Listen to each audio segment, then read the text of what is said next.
अस्सलाम वालेकुम। आज स्टेट बैंक की मॉनेटरी पॉलिसी कमेटी की मीटिंग थी जिसमें यह फैसला किया गया है कि शरह सूद को फ़िलहाल 10.5% पे ही बरकरार रखा जाएगा।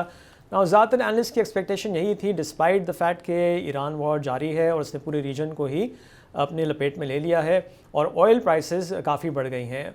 और आज सुबह जब ग्लोबल मार्केट्स खुली वीकेंड की छुट्टी के बाद, तो हमने देखा कि ऑयल प्राइसेस $120 तक भी चली गई थी। फिर ये स्टेटमेंट आया G7 कंट्रीज़ का कि वो इस बात पे गौर करेंगे कि वो अपने स्ट्रेटेजिक रिजर्व्स को जो रिलीज़ करेंगे। इस खबर के बाद ऑयल प्राइसेस थोड़ा नीचे आई हैं, लेकिन अभी भी अगर हम देखें जो हम रिकॉर्ड कर रहे हैं तो US क्रूड तकरीबन $103 और ब्रेंट क्रूड तकरीबन $105 पे ट्रेड कर रहा है। तो इस खबर के बाद और इस ऑयल प्राइस की इस मूवमेंट के बाद कुछ एनालिस्ट एक्सपेक्ट कर रहे थे कि शायद स्टेट बैंक आज शरह सूद में थोड़ा सा इजाफा कर दें, लेकिन वो नहीं हुआ और शरह सूद को फ़िलहाल 10.5% पे ही बरकरार रखा गया है। तो इस पर हम बात करेंगे शहबाज अशरफ से। शहबाज, जो रीज़न सामने आए हैं, कोई ख़ास रीज़न नहीं दिया स्टेट बैंक ने, टू बी ऑनेस्ट। जो स्टेटमेंट आया है उसमें ने कहा कि ये ज़रूरी है कि नोट करना कि रिस्क काफ़ी बढ़ गया है, अनसर्टेनिटी बहुत ज़्यादा है, लेकिन फ़िलहाल जो जनवरी की मॉनेटरी पॉलिसी में टारगेट्स दिए गए थे और जो इस पूरे फिस्कल ईयर के लिए टारगेट सेट किए हैं, फ़िलहाल लग रहा है कि वो टारगेट्स जो हैं अचीव किए जा सकते हैं, लेकिन रिस्क है इसमें बिकॉज ऑफ दिस वॉर। ये कोई खास रीज़न तो आपने राइटली मेंशन करा, खास रीज़न तो नहीं है कि वाई स्टेट बैंक इस कैप स्टेटस को इंटरेस्ट रेट्स में, पर ये है कि इनका थोड़ा स्टांस थोड़ा सा हॉकिश है।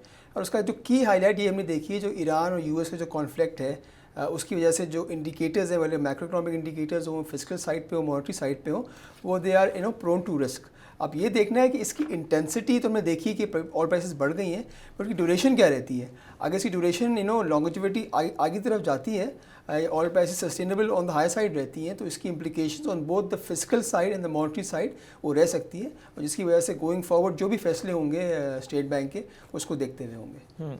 और जैसे मैंने कहा ना, स्टेट बैंक ने फ़िलहाल कहा है कि फ़िलहाल तो जो उन्होंने टारगेट सेट किए हुए हैं, भले इन्फ्लेशन का हो, इवन GDP का टारगेट उन्होंने कहा कि फ़िलहाल इंटैक्ट है, तो उन्होंने अपने टारगेट्स को फ़िलहाल तो मेंटेन रखा है। देखिए, आप जहाँ तक बात करें राइटली से मेंशन कि स्पेशली जो करंट अकाउंट डेफिसिट है, पहले तो वेरी वेरी कंफर्टेबल की जिनका रेंज होगी। अगर आप देखें अभी तक जो 7 महीने के नंबर आए करंट अकाउंट का, तकरीबन $1.1 बिलियन का डेफिसिट है, और एक्सपेक्ट कर रहे थे कि $2 अरब तक आपका डेफिसिट क्लोज होगा by FY26। But given the movement in oil prices, हमें ये मालूम है कि every $10 increase in oil prices जो आपका इम्पैक्ट होता है और करंट अकाउंट तकरीबन $1.5 से $2 अरब होता है। तो अगर यहाँ प्राइस सस्टेनेबल रहती हैं तो नेक्स्ट एटलीस्ट 2-3 मंथ्स जो मगर स्टेट बैंक का जो टारगेट है करंट अकाउंट का वो 0 to 1% है। इसका ये मतलब है 1% ऑफ GDP रहता है तो आपका जो करंट अकाउंट है वो $4 बिलियन हो सकता है। तो फिलहाल ये चीज़ लग रही है कि थिंग्स आर मैनेजेबल। पर मैं दोबारा रिट्रेट करूँगा, अगर इसकी इंटेंसिटी मज़ीद बढ़ जाती है और ड्यूरेशन बढ़ जाती है US ईरान वॉर, तो implications can be quite different on the economy. Right. और अगर मैं ये पढ़ भी दूँ स्टेटमेंट जो आया है उसमें एग्जैक्टली यही चीज़ जो आप दो वर्ड्स मेंशन कर रहे हैं, यही कहा है कि the MPC observed that the intensity and duration of the conflict will both be important determinants of the impact on the domestic economy. तो यही बात कर रहे हैं कि इसकी इंटेंसिटी कितनी होती है और ड्यूरेशन। अब अगर ये जंग जल्दी ख़त्म हो जाती है, which we all hope and pray, तो फिर ज़ाहिर है कि हम देखेंगे कि ऑयल प्राइसेस जो भी काफ़ी तेज़ी से ऊपर गई हैं वो वापस नीचे आएंगी, और फिर जो एक शॉक इकोनॉमी को एक्सपेक्टेड है वो फिर नहीं लगेगा। ये चीज़ अच्छी है कि लास्ट टाइम जब US रशिया और यूक्रेन की वॉर हुई थी और हमने देखा था कि ऑयल प्राइसेस आपकी $100 क्रॉस हुई थी, उस वक्त जो हमारे मैक्रो इकोनॉमिक नंबर्स थे, मतलब इन्फ्लेशन भी आप ले लें तो तकरीबन डबल डिजिट में इन्फ्लेशन थी, आपके रेमिटेंसेस भी नीचे थे और आपके जो FX रिजर्व भी थे वो ऑन द लोअर साइड थे। But in the last 2 years because आपकी इकोनॉमी स्टेबिलिटी आई है और आपके जो इंडिकेटर्स हैं मैक्रो इकोनॉमिक थोड़े से बेहतर हुए हैं, तो थोड़ा सा आपके पास रूम ज़्यादा है to absorb the shock. But of course अगर हम जब हमने बात कर रहे हैं बिकॉज ऑफ ईरान इन्फ्लेशन कह लें इसको, इसकी वजह से हम देख रहे हैं कि लास्ट जो हमने देखा वीकेंड में ऑयल प्राइसेस आपकी मज़ीद बढ़ी थी। अगर यहाँ से मज़ीद बढ़ती हैं तो वही दोबारा मेंशन करूँगा, इसकी इंप्लीकेशन दोबारा मॉनेटरी साइड में हो सकती है। और गोइंग फॉरवर्ड ये चीज़ तो आई थिंक अब इस्टेब्लिश हो गई है मोर और लेस कि इंटरेस्ट हैव बॉटम्ड आउट। जो पहले एक इंडिकेशन लो की थी कि बिकॉज ऑफ लो इन्फ्लेशन और डिफरेंट फैक्टर्स इंटरेस्ट रेट नीचे आ सकता था, मगर यहाँ से ये इस्टेब्लिश हो गया है इंटरेस्ट रेट्स हैव बॉटम्ड आउट। हमने इसकी रिफ्लेक्शन आपकी मनी आपकी यील्ड्स में भी देखी, वो भी आपकी इंचअप हुई हैं। तो हो सकता है because of status quo stance जो आपने मनी मार्केट यील्ड थोड़ी सी इंचअप हुई थी वो थोड़ी स्टेबलाइज हो जाए। बट अभी तक सिचुएशन बहुत इवॉल्विंग है और कुछ नहीं पता कि US ईरान का ऑब्जेक्टिव इन दी एंड कहाँ जाके कंक्लूजन होगी। हो सकता है यहाँ से मज़ीद वैसे दोबारा बढ़ जाए, बिकॉज लेटली क्या हुआ है कि जो भी आपकी रिफाइनरीज हैं on the middle eastern side and the depots, जो आपके ऑयल स्टोरेज फैसिलिटीज़ हैं, वो हिट हुई हैं। इसकी वजह से हमें देखा है कि ऑयल प्राइसेस काफ़ी शूट अप हुई हैं द लास्ट फ्यू डेज़। अच्छा, एक और चीज़ जो स्टेट बैंक मेंशन कर रहा है वो ये भी है कि द कमेटी ऑल्सो स्ट्रेस, और ये हमेशा करते हैं, the need for expediting structural reforms to ensure sustainable economic growth. तो अब ये किन स्ट्रक्चरल रिफॉर्म्स की बात कर रहे हैं? देखिए, वो आई थिंक जो स्टेटमेंट मेंशन करना चाह रहा है कि जो जिस हद तक वो चीज़ कर सकते थे ऑन द मॉनिटरी वो कर चुके हैं। हमने देखा इंटरेस्ट रेट 22% से आपके 10.5% पे आ गए, और लेटेस्ट लास्ट मॉनिटरी पॉलिसी में उन्होंने आप जो कैश रिजर्व रिक्वायरमेंट है वो भी मज़ीद कम कर दी थी। इस वजह से आप एक इम्पेटस मिल सकता था ऑन द बोरिंग साइड। सो यहाँ जो भी आपके रिफॉर्म्स हैं, whether it's on the taxation side, whether it's on the circular debt side, वो गवर्नमेंट का फोकस होना चाहिए, ताकि जो स्टेट बैंक एक्सपेक्ट कर रहा है कि जो आपकी ग्रोथ है बिटवीन 3.75 to 4.75 वो अचीव करने के लिए ये टारगेट्स काफ़ी ज़रूरी हैं। अच्छा शहबाज, एक और भी चीज़ स्टेट बैंक मेंशन कर रहा है वो ये कि बहुत ज़्यादा इम्पैक्ट इन्फ्लेशन पे हमको फ़िलहाल नज़र नहीं आया। जो एक्सपेक्टेड था वो तो हमने देखा है, जो भी 7% का नंबर आया है फरवरी का भी, that was expected because of the low base. लेकिन स्टेट बैंक ये भी कह रहा है कि फूड प्राइसेस भी इतनी नहीं बढ़ी हैं, तो that has helped to anchor the inflation expectation. देखें, आप ये देखें, मतलब last 2 months if I am mistaken आपकी डिफ्लेशन हो रही है इन फूड इन्फ्लेशन। हाउएवर आपकी जो बाकी inflation specially in the month of जो जैन बढ़ी है, उसका main reason was higher electricity prices. So going forward अगर आपके पास सप्लाई अवेलेबिलिटी में कोई इशू नहीं है तो food inflation can be on the lower side.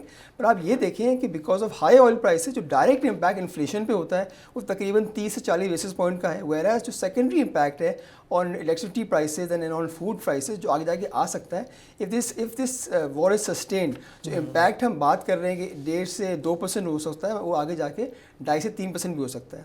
और आप यहाँ तक लेटेस्ट अभी इन्होंने ये भी मेंशन करा स्टेट बैंक ने कि जो आपकी जो इन्फ्लेशन है, जो पहले एक्सपेक्ट करते विद इन द रेंज रहेगी 5 to 7%। अब स्टेट बैंक ये भी कहता है for the next few month जो रह गए FY26 में and few months of FY27 वहाँ आपकी inflation could be in the range of 7%।